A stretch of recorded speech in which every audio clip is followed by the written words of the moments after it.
So a person that I would love to introduce you to on our staff is Sofia. Sofia's story about how she came to the life of Riley was quite adorable, really. Sofia was a guest of someone at our grand opening. She had gotten a cocktail and had gotten some of our cotton candy. I had done maple cotton candy as one of the things we were doing for that event. And she had this absolutely genuine, very sweet moment of saying, cocktails and cotton candy, this is the best moment of my life. And she genuinely meant it. And my husband was standing right beside her. He thought she was so adorable, he asked if he could take her picture.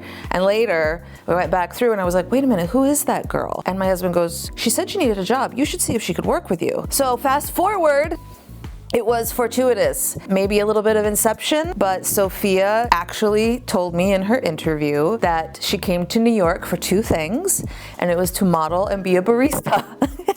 Whether she was telling me the truth or not, she's ticked both boxes and I couldn't be prouder. So when you come in, one of the people behind the bar is Sofia. She is modeling here in New York, which we support. We're very proud.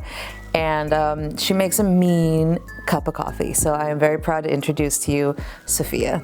Hi, I'm Sofia and I am one of the front of house team. I am barista, and when I'm not here, I am also a model. I would say one of my favorite things about working here is how close all of us are and just how accepting everybody is of everything that we have going on. Stacy is like the best boss ever because she's like so flexible and like allows me to like sometimes clock out for a bit to go to castings, but then also come back and make a new drink. Navigating life in New York is kind of hard sometimes, so to have like a safe space to come back to is always really great. I'm usually behind the coffee bar dancing, so if you see me, pay me mind, come in and get a coffee.